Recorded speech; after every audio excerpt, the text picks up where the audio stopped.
فرمایي چې دغه مثال، دغه یو آیات، دغه قرآن پاک دا دې په ذریعه باندې الله تبارک وتعالی به د انسانانو امتحان کوي. انسانان چې دی نو په کم سوچ باندې دا اوري. نو کبل فرض چې دی نو دا داسې مثالونه دي که چرته چې دی نو یو انسان په هغه د هغه خپل صلاحیت چې دی نو هغه برابر وي، ښه وي، د هغه د هدایت د زیاتوالي دپاره الله پاک سبب او ذریعه جوړ کړي. او که چرته د هغه صلاحیت چې دی نو هغه خراب وي، هغه په بد نیت چې دی نو خراب دی، زړه خراب دی، په بد نیت باندې اوري، بے توجهی سره اوري، او په تکبر باندې د دشمنی او د اعتراض په نیت باندې اوري، نو هغه ته خو به خامخا داسې شکوک شبهات په زړه کې پیدا کېږي. د هغه د ګمراهۍ دپاره الله تبارک وتعالی دا سبب جوړ کړي. یضل به کثیرا ویهدی به کثیرا. دا مثالونه چې دی د دې په ذریعه باندې الله تبارک وتعالی ډېرو خلکو ته خو هدایت ورکړي، ځکه هغې په عاجزۍ او هغو ته پکې د چې دی نو هغه حقانیت او د الله تبارک وتعالی هغه د کلام کم بلاغت ته هغه ورته پکې ښکاري. او نورو ته چې دی نو ویهدي به کثیرا، ډېرو خلکو ته چې دی یضل به کثیرا، ډېرو ته الله پاک چې دی نو هغه پې ګمراه کړي. لیکن الله پاک فرمایي چې وما یضل به الا الفاسقین. صرف فاسقان چې دی چې کم خلک چې دی هغو کې فسق او نافرمانه دي او هغه چې دی تکبر کوي، هغه خلک چې د هغو نیت خراب دی. داسې نه ده چې مطلب دی یو سړي کې چې دی هغه هدایت غواړي، هغه په طلب او توجه سره واوري او قرآن پاک د هغه دپاره نه، قرآن پاک خو د هغه دپاره د هدایت ذریعه جوړېږي. لیکن کم خلک چې هغو نیتونه په خپله خراب دي، د هغو دپاره د قرآن پاک د ګمراهۍ سبب جوړ شي. او بیا وروسته په بل آیات کې الله تبارک وتعالی الذین ینقضون عهد الله من بعد میثاقه، په دې کې د هغو هغه حالت او د هغو هغه بد صفتونه هغه ذکر کړي دي چې د دې نه دا اندازه کېدلی شي چې واقعي دا خلک چې دی چې داسې خلک دی چې نه د الله تبارک وتعالی د حقوقو څخه خیال ساتي، نه د انسانانو د حقوقو څخه خیال ساتي. چې کومې وعدې د الله پاک سره کړي دي هغه وعدې ماتې، او د الله تبارک وتعالی سره په عالم ارواح کې کومه وعده شوې ده چې الله پاک خپل رب ومني، د هغه سره شرک کوي، هغه وعدې نه پوره کوي. او کومې وعدې چې دی نو الله تبارک وتعالی د کومو څیزونو چې دی نو هغه د انسانانو په باره کې کم تعلقات چې دی نو هغه پیوست کول او کم تعلقات چې دی نو هغه ښه ساتل، حسن سلوک کول، د هغې حکم کړی دی، هغه هم پرې کوي. په هغې کې هم چې دی نو د تکبر په وجه باندې، د لالچ په وجه، د انسانانو سره خراب تعلقات، د هغو باندې تکبر، چاته کنځل، چاته وهل، د چا نه مال اخیستل، د چا بېعزتي کوله. او دغسې په رشته دارۍ کې صله رحمي چې کوم الله تبارک وتعالی د هغې د میلهوالو حکم کړی دی، هغه صله رحمي هغه چې دی د دې لالچ د دنیا د اغراضو دپاره د رور سره ورانه، او دغسې چې دی نو هغه د مور پلار او د رشته دارانو د هغو د حق تلفي کول، د هغو بې ادبي بې احترامي کوله. ویقطعون ما امر الله به، یعنی کم چې دی نو هغه تعلقات چې د انسانانو سره د هغو د پیوست کولو، د هغو د ساتلو الله پاک حکم کړی دی، هغه هم دی دغه چې دی نو پرې کوي. دغسې په ځمکه کې فساد کوي.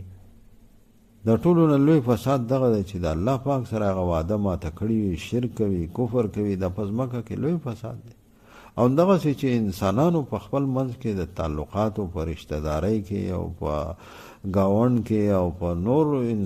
ټولو انسانانو سره کم تعلقات، کم حسن سلوک کول دي،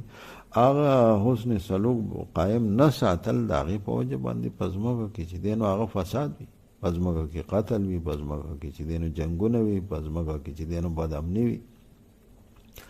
نو د دې صفتونو نه ګوره دا اندازه کېدلی شي چې دی به د قرآن پاک چې دی نو هغه سره چې دی نو هغه په دې دپاره چې کم نیت صفا پکار دی، د دې دپاره چې کم صفات او عاجزي پکار ده، چې هغه د قرآن پاک کم احترام پکار دی چې په هغه نیت سره واوري، نو هغه نیت توقع د دې خلکو نه څنګه کېدلی شي؟ دیو جنه دغسې خلک چې دی نو هغو ته دا بېجایه چې دی هغه حالانکه حقیقت کې چې دی نو هغه دا د عیب او د کمزورۍ څه خبره نه ده چې دې ته کمزوري په دې کې ښکاره شوه چې په د قرآن پاک کې چې دی نو هغه د کمزوري او حقیر شیانو ذکر ولې راغلی دی. الله پاک پیدا کړي دي چې الله پاک د دې په پیدا کولو باندې نه شرمېږي. مچ الله پاک پیدا کړی دی، ماشه الله پاک پیدا کړی دی.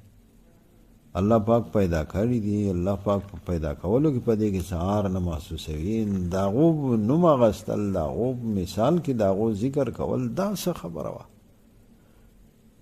نو الله تبارک وتعالی چې دی نو هغه فرمایي ان الله لا یستحی ان یضرب مثلا ما بعوضة، یقینا الله تعالی شرم نه کوي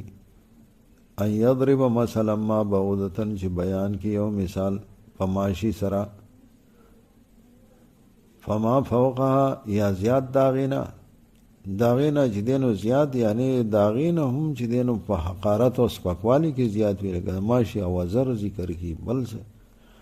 یا چې دینو فما فوقها د دین الله پاسه لکه مچ ذکر دی هغه دین الله غټ دی دین یو غټ شي ذکر وکي یا چې دینو جولا دی هغه دین غټ دی دا غي ذکر وکي. نو فأما الذين آمنوا فيعلمون أنه الحق. اوس دا مثالونه چې دی چې هغې کې داسې د ماشي د مچ ذکر دی په هغه مثالونو کې چې دی نو هغه مثالونه د کم شي د پاره مثال ذکر شوی دی هغې باندې دومره مناسب مثال دی دومره چې دی نو هغه په هغې سره کمې خبرې دپاره چې مثال ذکر شوی په دومره ښه طریقې سره واضح شوې ده چې کم عقلمند خلق دی ایمان والا دی نو هغه خدا وایي فاما الذین پس هغه کسان چې دی ایمان راوړی دی فیعلمون انه الحق من ربهم نو پوهیږي دی هغې پوهیږي چې دا مثال حق دی انه الحق من ربهم د طرفه د رب د دینه دی دا خو د الله پاک کلام کې دی چې انسان خو دومره ښه مثال نشي ذکر کولی دومره بلاغت د انسان په کلام کې دی په هغو باندې خو داسې ښه اثر وشي. لیکن واما الذین کفروا اور څوک چې کافران دي نو فیقولون پس وای دي ماذا اراد الله چې څه اراده کړې ده الله تعالی ماذا اراد الله بهذا مثلا چې څه اراده کړې ده الله تعالی بهذا مثلا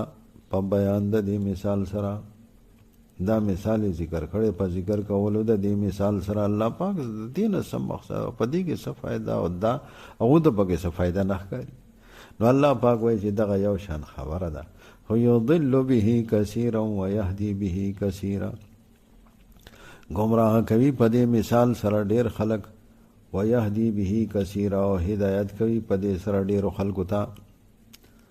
وما يضل به الا الفاسقين او نه گمراه کوي په دې مثال سره مگر نافرمان چې کوم نافرمان خلق دی هغه گمراه کیږي ځکه د هغو خپل نیت خراب دی د هغو خپل استعداد لږ غوندې هم چې انسان چې دی نو هغه ورته نیت صفاوي الله پاک د قرآن رالیږلی د هدایت دپاره دی لیکن چې ځمکه ډېره زیاته چې دی نو هغه یو بیکاره ځمکه ده نو دا باران چې دی په هغې باندې ورېږي هغې ته چې دی نو هېڅ خیر ونه رسي یا الټه په هغې کې چې دی نو غني او بدبودار بوټي پیدا شي نور په ځمکه کې لږ غوندې هم صلاحیت وي دا باران پرې وورېږي نو ښکلې ښکلې بوټي پکې دغه کېږي چا کې ډېر ښه استعداد وي چا کې کم وي چا کې زیات وي او دا چې دی نو د دې الله تبارک وتعالی نور حالت او صفتونه ذکر کوي چې دا خو نافرمانه او فاسق دي لیکن د دې نورو صفتونو نه اندازه وکړه چې د دې کې داسې صفتونه دي چې الذین ینقضون عهد الله من بعد میثاقه دا کسان دي چې ماتوي لوز د الله تعالی وروسته د پخوالي د هغې نه من بعد چې پوخ وعده هغه چې دی نو د الله تعالی سره چې دی نو هغه کم لوز وعدې کړي دي په عالم ارواح کې هغه وعده کړې ده د الله تبارک وتعالی د توحید دلایل ذکر شي او دا هغه د چې دی نو هغه رب منل د هغه خالص د هغه عبادت کول دا وعدې چې دی نو دا هم دی نه پوره کوي دا ماتوي د الله تعالی سره چې دی نو هغه شرک کوي کفر کوي او د الله پاک په عبادت کې بل څوک شریک کوي ويقطعون ما امر الله به ان يوصل دویم دا خو د الله پاک په حقوقو کې چې دی نو هغه کمزوری کوي الله پاک حق ضایع کوي او دویم چې دینو د بندگانو حقوق داغه حالت یو ګوره چې ويقطعون ما امر الله به یوصل پرې کوي هغه چې حکم کړی دی الله تعالی ويقطعون او پرې کوي ما امر الله به هغه چې حکم کړی دی الله تعالی به یوصل چې هغه دې پیوس کړی شي چې د کوم الله تعالی د پیوس کولو داغه چې دینو حکم کړی دی یعنی هغه تعلقات چې هغه صله رحمی د دې رشتہ دارانو دي ته چې دینو صله رحمی وي چې رشتہ دارانو سره ښه تعلقات د انسانانو سره ښه تعلقات د ګاونډیانو سره ښه تعلقات ښه سلوک د دې تعلق چې دینو هغه د پیوس کولو د یو بل سره محبت کولو د یو بل سره یو ځای کېدلو د دې الله تبارک وتعالى حکم کړی دی الله تبارک وتعالى په دا باندې خوشحالي لیکن دی هغه تعلقات دغه کوي د خلکو سره ورانه د خلکو سره چې دینو هغه د دنیا د تکبر په وجه د دنیا د اغراض او د لالچ او د مال د محبت په وجه باندې چې دی هغه د رشتہ دارانو سره د عام انسانانو سره د گاونډیانو سره په مرګرو سره دا غي سره چې دینو هغه چا سره بد اخلاقی چا کنزل او قتل او چا بیزتی دا ټول حالات چې دی هغه دا صفاتونو دي کې یو تکبر دی دي کې یو بدمعشي ده نو چې داسې بو تکبر وي داسې بدمعش وي نو هغه چې قرآن پاک چې دی نو هغه د دشمنی په نیت د تکبر په نیت د نفرت په نیت په دې باندې او نو پاغه باندې به دې څنګه خاصر وشي ويفسدون فی الارض او فساد کوي دی پزماکه کې فساد د ټولو نه لوی فساد او ورانه ازمکه حالت خرابوله دا شرک دی او دغه چې دی نو هغه د انسانانو د حقوقو ضایع کول دي د انسانانو سره چې دی نو هغه کم حسن سلوک دی هغه قائم نه ساتل هغه سره بد سلوکی کول زمکه کې ټول د دین فساد دی الله پاک فرمایي اولئک هم الخاسرون دی چې دی نو هغه توانیان دي دی په خساره کې دي دی همیشه د پاره چې دی نو هغه داسې غټه اولئک هم الخاسرون دغه کسان خاص دي هم بیا ضمیر رو هم الخاسرون